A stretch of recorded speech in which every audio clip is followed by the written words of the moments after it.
ठीक है, अब हम पढ़ने जा रहे हैं कंपाउंड माइक्रोस्कोप। कंपाउंड माइक्रोस्कोप,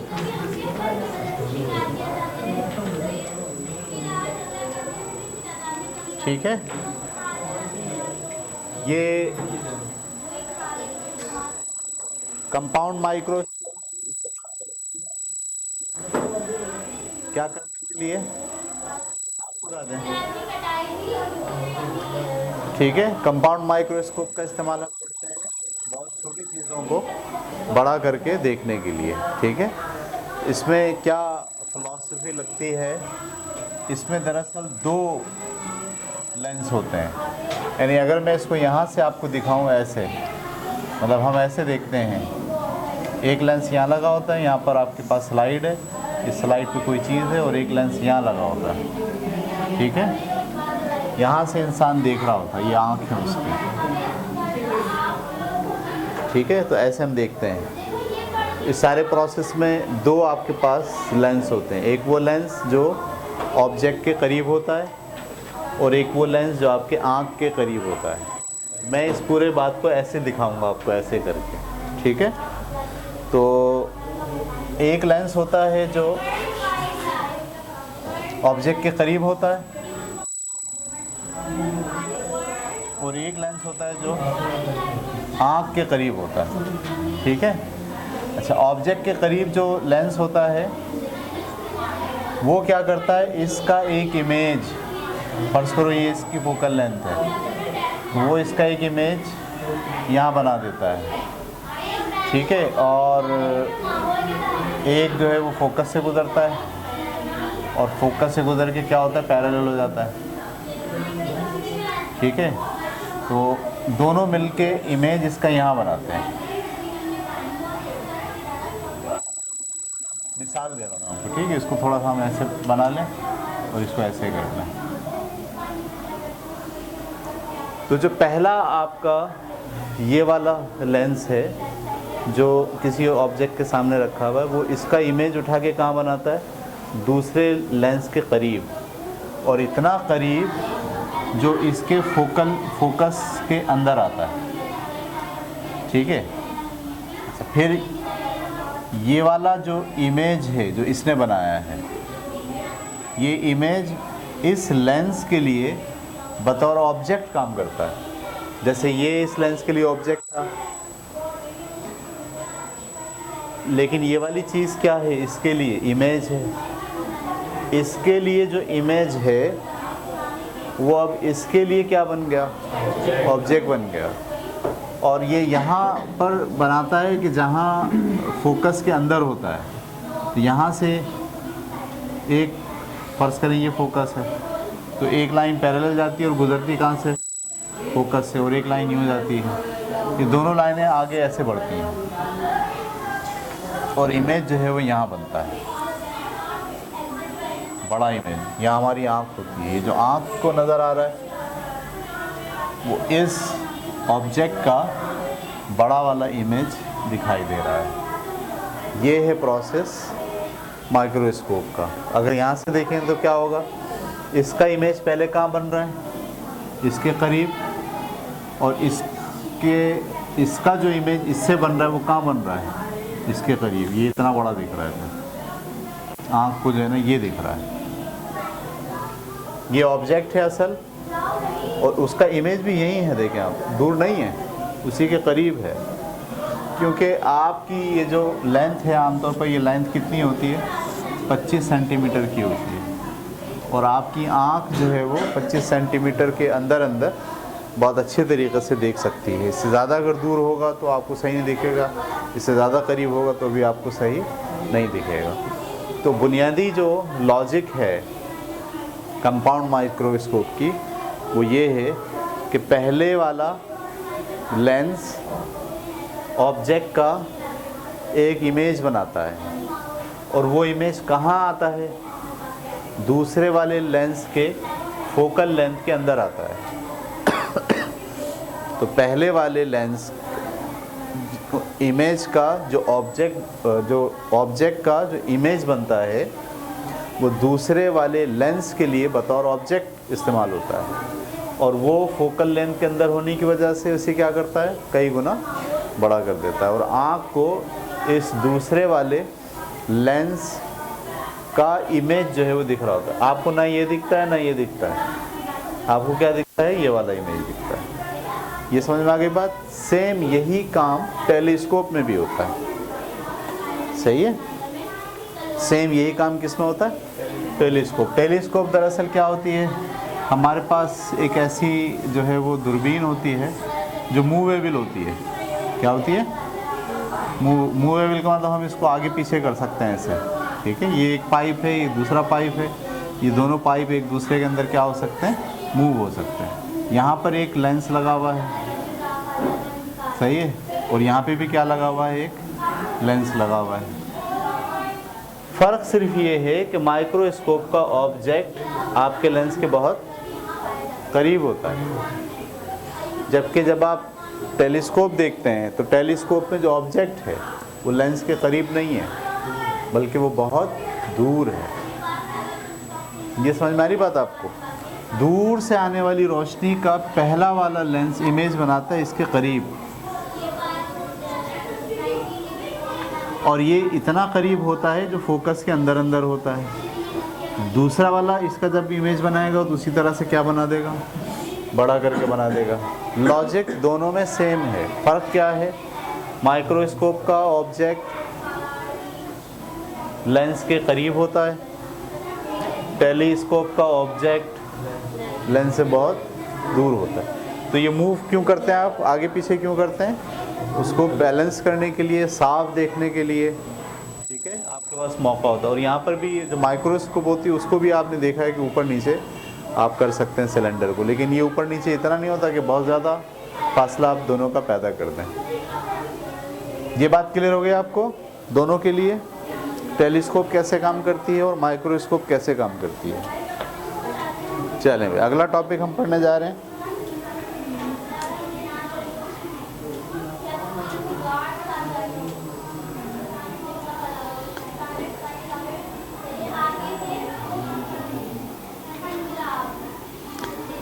ठीक है जी, आगे चलते हैं अब हम। ये आप पढ़िएगा खुद सारी चीज़ें, पेज नंबर 76 से शुरू करके पेज नंबर 77 तक आपको पढ़ना होगा।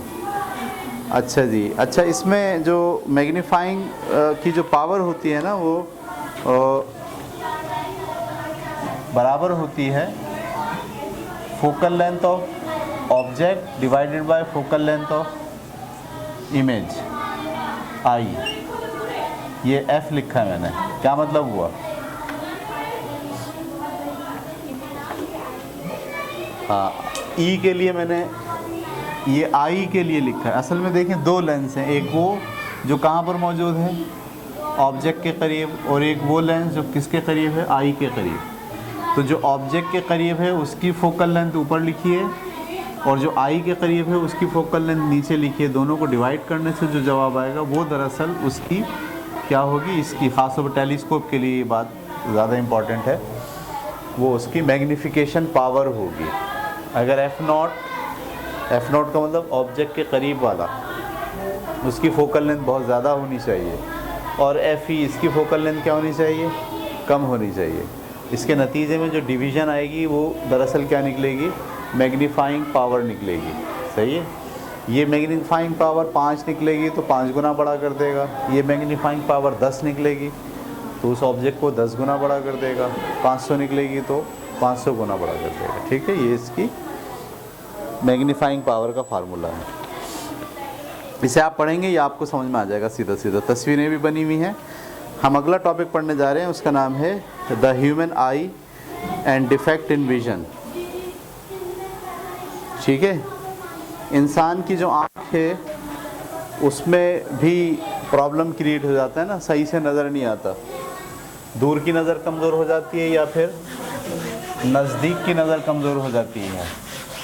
इसकी क्या वजह है और इसका हल क्या है, ये हम अगले टॉपिक में पढ़ने जा रहे हैं, ठीक है। तो सबसे पहले आपको ये बात समझनी चाहिए कि इंसान की जो आँख होती है, ठीक है, मिसाल के तौर पर ये मैं बनाता हूँ इंसान की आँख, ये गोल डेला है और इसकी ये भी है, हिस्से में है। ठीक है, इस पुतली के अंदर यहाँ पर होता है एक अपर्चर। अपर्चर का मतलब सुराख छोटा हो सकता है। जब बहुत ज़्यादा रोशनी आती है तो ये सुराख छोटा हो जाता है, बहुत डैमेज होने से बचाता है। जब रोशनी बहुत कम आती है, अंधेरे में आप जाते हैं, तो ये वाला सुराख क्या हो जाता है, बड़ा हो जाता है। ठीक है, ये कंट्रोल होता है, आप नहीं कर सकते ऑटोमेटिकली। ये फंक्शन होता है इसका आँख का, ये कंट्रोल होता है दिमाग से। दिमाग जो है वो इस फंक्शन को कंट्रोल कर रहा होता है, कभी छोटा कर देता है, कभी बड़ा कर, इसको कहते हैं अपर्चर। सही है, इसके बिल्कुल पीछे एक लगा होता है लेंस, नेचुरल लेंस होता है ये। इस नेचुरल लेंस के ऊपर ये दो किस्म के मसल्स होते हैं। ये जो मसल्स होते हैं ये आपकी आँख का पार्ट होते हैं, ठीक है, जुड़े हुए होते हैं आँख, ये भी दिमाग से जुड़े होते हैं। ये मसल्स को जब दबाता है तो इसका मोटाई बढ़ जाती है। मोटाई बढ़ने का मतलब जितना पतला लेंस होगा उसकी फोकल लेंथ उतनी ज़्यादा दूर होगी, और जितना मोटा होगा उसकी फोकल लेंथ उतनी क्या होगी, करीब होगी। इसका मतलब जब ये इसको दबाता है तो लेंस की फोकल लेंथ कम हो जाती है, और जब ये इसको वापस खींचता है और ये पतला होता है तो लेंस की फोकल लेंथ बढ़ जाती है। क्योंकि ये करना पड़ता है, आप करीब की चीज़ देख रहे हो तो आपको लेंस कुछ और चाहिए, जब आप दूर की चीज़ देख रहे हो तो आपको लेंस कुछ और चाहिए। तो ये जो मसल्स होते हैं, ये मसल्स एडजस्ट करते हैं उस लेंस को, कि करीब की चीज़ देखने के लिए आपको जो है वो फोकल लेंथ आपकी चेंज कर देते हैं, और दूर की चीज़ देखने के लिए आपकी फोकल लेंथ चेंज कर देते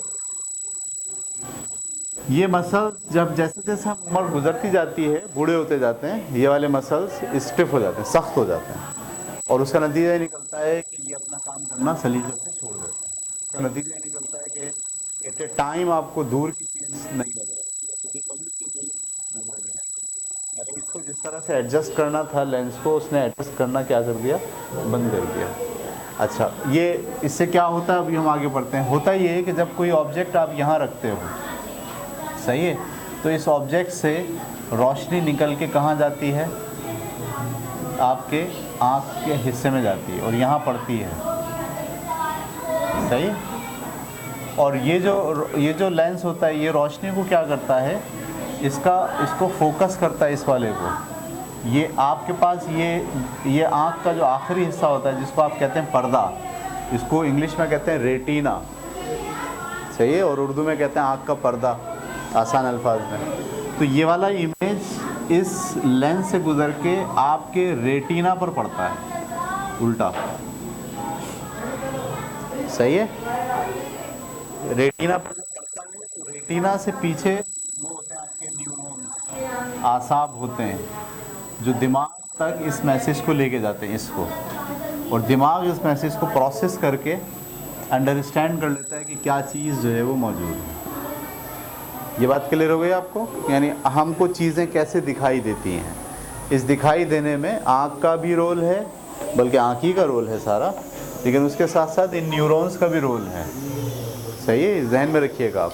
जब आँख से सही नहीं दिखता तो क्या हो सकता है, अपर्चर ख़राब हो सकता है, लेंस ख़राब हो सकता है, आपके जो रेटिना है उसकी जो सेंसिटिविटी है, जो महसूस करने की एबिलिटी है रेटिना की, वो डैमेज हो सकती है। और ये भी हो सकता है कि ये जो आपके न्यूरॉन जा रहे हैं यही डैमेज हो जाए, यहाँ से कट जाए, सही है। आंखों में क्रिस्टल आ जाता है, मोतिया, हाँ मोतिया तो यही होता है। आपका ये जो लेंस होता है ना, ये लेंस दरअसल काम करना छोड़ देता है, ये झिल्ली में कन्वर्ट हो जाता है, ये खुश्क हो जाता है, इसको गीला रहना चाहिए, ये क्या बन जाता है, ये हो जाता है खुश्क, या इसकी जो ट्रांसपेरेंसी है वो मुतासिर हो जाती है। ट्रांसपेरेंसी का मतलब इसमें से रोशनी बिल्कुल आर पार होनी चाहिए, लेकिन वो सफ़ेद झिल्ली में कन्वर्ट हो गया, जिसकी वजह से ट्रांसपेरेंसी जो है वो आउट हो गई। तो इसको तो काट के आप आँख में चीरे लगाते हैं और पकड़ के निकाल लेते हैं इसको, लेंस को, दूसरा लेंस डाल देते हैं नया, सही है। ये बात क्लियर हो गई। पकाते भी हैं इसको, पकाने से मुराद ये कि ये क्योंकि आपकी आँख का पार्ट होता है, तो जब तक मोतिया 100% इस काबिल ना हो जाए कि उसको पकड़ के निकाला जा सके, जब तक नहीं निकालते। आप जाएं अस्पताल में, बोले मोतिया आ रहा है, बोले अभी आने दें, और आने देने का मतलब ये है कि ये जो लेंस आपका है वो और क्या होगा, अभी खुश्क होगा, काबिल हो जाएगा कि ये अपनी जगह छोड़ देगा, तो हम क्या करेंगे, कट लगा के खींचे डाल के उसको पकड़ लेंगे और इसकी जगह क्या लगा देंगे, एक दूसरा लेंस लगा देंगे।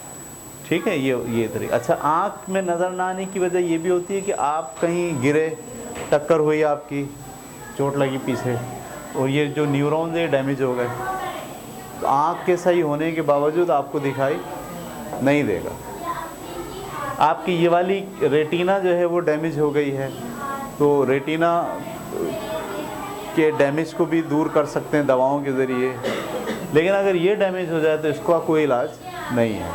आँख सही काम कर रही होती है, आपका अपर्चर चल रहा होता है, बंद हो रहा होता है, यहाँ तक मैसेज आ रहा होता है, ये सेंस भी करके भेज रहा होता है, लेकिन जो न्यूरॉन्स हैं आपके, वो एक्सीडेंट की वजह से डैमेज हो गए। आमतौर पर जो एक्सीडेंट लोग गिरते हैं और सर के बल गिरते हैं, ज़्यादातर लोगों की जो रेटिना के जो आसाब होते हैं ये डिस्टर्ब हो जाते हैं, इसलिए उनको सही दिखाई नहीं देता। एक आँख का भी हो सकता है और दूसरी आँख का भी हो सकता है। ठीक है, तो ये था जनाब आपका एक छोटा सा ओवरव्यू, जिससे आपको पता चला कि आँख देखती कैसे है।